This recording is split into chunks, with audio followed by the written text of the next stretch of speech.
اب ذرا آئیے عملی مسئلے کی طرف. کیا کریں؟ ہم ایسے ملک میں رہ رہے ہیں جس میں اللہ کا قانون نافذ نہیں ہے، جس کا مالی نظام سود اور جوئے پر ہے. ہم اس کو بدل نہیں سکتے. کیا کریں؟ کہاں جائیں؟ کس طرف جاؤں؟ کسے دیکھوں؟ کسے آواز دوں؟ اے ہجوم نامرادی، دل بہت گھبرائے ہے. کہاں جاؤں؟ دنیا میں ایک انچ نہیں ہے، کوئی ملک نہیں ہے جہاں اے اللہ تیرا دین قائم ہو. جائیں تو کہاں جائیں؟ اور اگر تھوڑی سی دیر کے لیے کچھ اسلام کے احکام نافذ ہو گئے تھے افغانستان میں، تو انہوں نے بھی تو آنے کی اجازت تو نہیں دی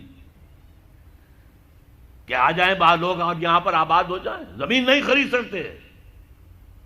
ہماری قوم کہے گی یہ ہماری زمینیں بیچ رہے ہیں.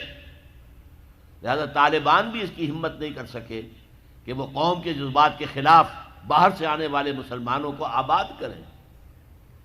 مہاجرین تو وہ تھے، مدینے کے مہاجرین مکے سے جو آئے تھے، مدینے والوں نے، انصار نے اپنے گھر تقسیم کر دیے. لو بھائی یہ میرا گھر ہے، اس کے اندر بیچ میں دیوار میں کھڑی کر دیتا ہوں، یہ میرا حصہ، یہ تمہارا حصہ. محمد نے صلی اللہ علیہ وسلم تمہیں میرا بھائی قرار دیا ہے. آؤ بھائی آؤ، تم میرے بھائی ہو، حضور نے بنایا ہے. دیکھو یہ دکان میری ہے، دیوار کھینچ دیتا ہوں، آدھی دکان میری آدھی تمہاری. یہاں تک کہ ایک انصاری صحابی اپنے مہاجر صحابی بھائی کو اپنے گھر لے گئے. پردہ ابھی تک تھا ہی نہیں، نہ آکام پردے کے آئے تھے. گھر میں لے گئے، 2 بیویاں تھیں. دیکھو بھائی یہ ان میں سے جو تمہیں پسند ہو میں اسے طلاق دے دوں گا، تم شادی کر لو. میں یہ گوارا نہیں کر سکتا کہ جسے محمد رسول اللہ صلی اللہ علیہ وسلم نے میرا بھائی قرار دیا ہے کہ میرے گھر میں تو 2 بیویاں ہوں اور اس کے گھر میں کوئی بیوی نہ ہو، اس کا گھر آباد نہ ہو. تو وہ معاملہ تو اور تھا. اب کہاں جائیں ہم؟ سعودی عرب تو گھسنے کا نام نہیں لینے دیتا.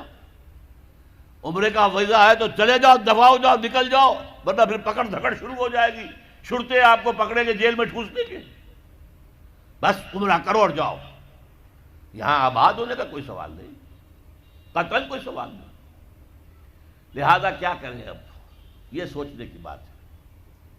دیکھیے ہماری بندگی جزوی ہے. نمازیں ہم پڑھ رہے ہیں، روزے ہم رکھ رہے ہیں، مسجدیں عالی شان بنائی ہیں، مدرسے بھی بہت بڑے بڑے بن گئے ہیں، واقعتاً اس میں کوئی شک نہیں. لیکن سوال یہ ہے کہ اوپر جو چھت ہے وہ تو کافرانہ ہے. قانون تو اللہ کا نہیں ہے، کتاب و سنت کے احکام تو نافذ نہیں ہے. ہاں نماز ہے، روزہ ہے، حج ہے، زکوٰۃ ہے. تو نماز اور روزہ تو ہندوستان میں بھی ہو رہا ہے. وہ تو چند ایک مسجدیں ہیں جنہیں وہ تاریخی اعتبار سے کہتے ہیں کہ یہ ہمارے مندر ہوتے تھے جنہیں مسجد بنایا گیا، ورنہ وہاں پر ہزاروں لاکھوں مسجدیں ہیں، آباد ہیں، لوگ نمازیں پڑھتے ہیں. کوئی روکتا ہے انہیں؟ ہم نے یہ ملک بنایا تھا کہ یہاں اسلام کا نظام قائم کریں گے. نماز تو آپ امریکہ میں جا کر پڑھیے، امریکہ کو کوئی اعتراض ہی نہیں. You have come here, you have purchased synagogues and churches and you have turned them into mosques. ہم نے کوئی اعتراض نہیں کیا. تم نے چرچ خریدے، تم نے سینیگوگز خرید لیے جو یہودیوں کی عبادت گاہیں ہوتی ہیں، اور انہیں مسجد بنا لیا. ہم نے کوئی اعتراض نہیں کیا. We never objected. لیکن تم کہو کہ اسلام کا نظام ہم قائم کریں گے، نہیں کرنے دیں گے تمہیں کبھی بھی. تم چاہو کہ تم اسلام کا معاشی نظام قائم کرو، کبھی اجازت نہیں دیں گے. تم چاہو کہ اسلام کی معاشرتی اقدار کو تم قائم کرو، کبھی نہیں کرنے دیں گے. یہ ہے اس وقت جو ہمارے ساتھ پیش آ رہا ہے معاملہ. پورا مغرب اس پر اڑا ہوا ہے. اسلامی نظام کہیں نہیں آنے دیں گے. ہاں نمازیں پڑھو، ہمیں کوئی اعتراض نہیں. روزے رکھو، تم روزے 30 کی بجائے 100 رکھو، ہمارا کیا لیتے ہو؟ تمہاری کمزوری ہو جائے گی. ہم تو تمہیں لیبر اسی وقت دیں گے جب پورے 8 گھنٹے کام کرو گے ڈٹ کر. اس میں کوئی رعایت نہیں کریں گے تمہارے ساتھ. بہرحال سوال یہ ہے کہ میں کیا کروں؟ کوئی راستہ ہے؟ دیکھیے کنویں میں، اب آج کل تو وہ کنویں اس طرح کے ہیں نہیں، دیہات میں تو ہے. کنویں میں کتا گر گیا، بلی گر گئی، مردار ہے کنویں کے اندر، کنویں کا پانی حرام ہو گیا، نجس ہو گیا. لیکن آخر کو راستہ تو ہے نا بھائی. اتنا پہلے تو اس کتے کو یا اس بلی کی لاش کو نکال کے باہر پھینکو، اور پھر اتنے ڈول اور نکال کر باہر پھینک دو، پھر وہ پانی صاف ہے. اس کا کیا نام ہے؟ کفارہ۔ اسی طرح رمضان کا روزہ تھا، آپ سے صبر نہیں کیا گیا، اپنی بیوی سے ہم بستری کر بیٹھے دوپہر کے وقت، روزہ ٹوٹ گیا، اب کیا ہے؟ اس کی گناہ کی کوئی بدل بھی ہے؟ ہاں ہے۔ 60 روزے رکھو اب متواتر پے بپے، 60 روزے، تب کفارہ ہوگا اس گناہ کا، تم نے فرض روزہ توڑ دیا۔ ہاں اگر نفلی روزہ تھا تو توڑ دیا تو صرف اس کی قضا دینی ہوگی بس۔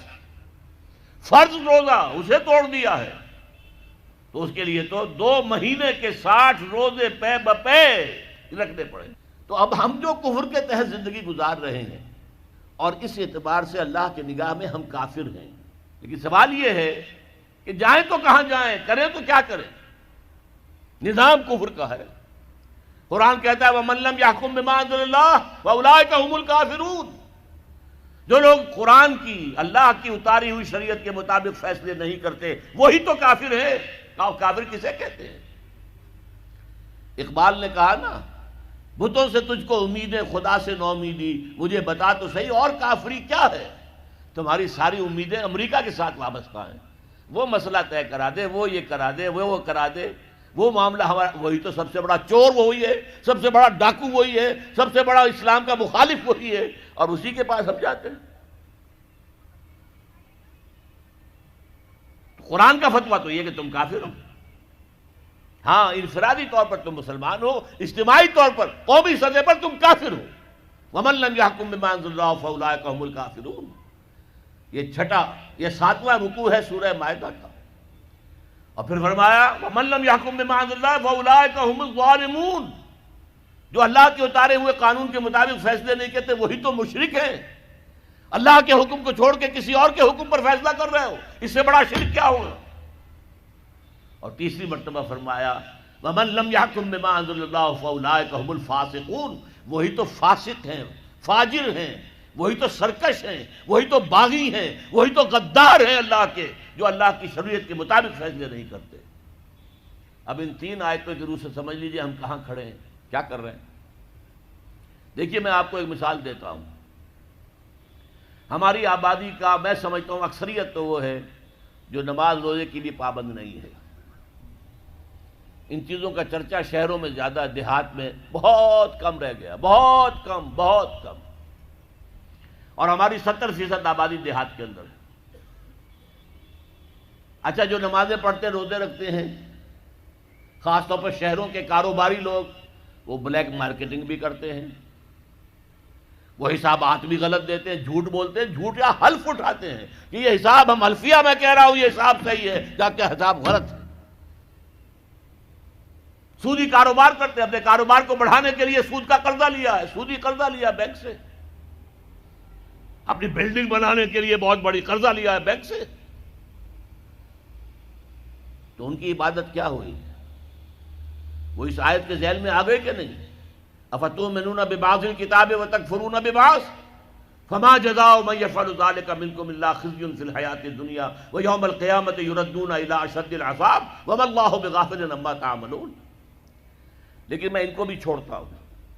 فرض کیجئے ایک شخص ہے، نماز پڑھتا ہے پوری 5 وقتہ مسجد میں، رمضان کے روزے رکھتا ہے، اور بھی اللہ توفیق دیتا ہے، ایام 20 کے روزے رکھ لیتا ہے، یا ہفتے میں 2 روزے رکھتا ہے، سوموار کے اور جمعرات کے وغیرہ، زکوٰۃ دیتا ہے، کاروبار بھی سارے حلال کر رہا ہے، حرام نہیں کر رہا، سود میں بھی براہ راست ملوث نہیں ہے، نہ پیسہ سود پہ اوپر بینک میں رکھ کر سود کھایا، نہ سود پر قرضہ لے کر کوئی اپنا کاروبار بڑھایا، نہ کوئی اپنا کارخانہ لگایا، نہ کوئی اپنے بلڈنگ اونچی بنائی، پردہ بھی اس نے اپنے گھر میں بالکل شرعی نافذ کر دیا۔ وہ اس پورے اسلام پر کاربند ہے جس میں وہ کاربند ہو سکتا ہے اس وقت، لیکن وہ اس قوم کا فرد ہے جو قوم اللہ کے فتوے کے مطابق کافر قوم ہے، جو اللہ کے فتوے کے مطابق مشرک قوم ہے، جو اللہ کے فیصلے کے مطابق فاسق و فاجر قوم ہے۔ قوم کے فرد تو ہم اسی کے ہیں، چور کا ہاتھ تو نہیں کاٹا جا رہا۔ ڈاکوؤں کو وہ سزا تو نہیں جا رہی سورہ مائدہ میں جو آئی ہے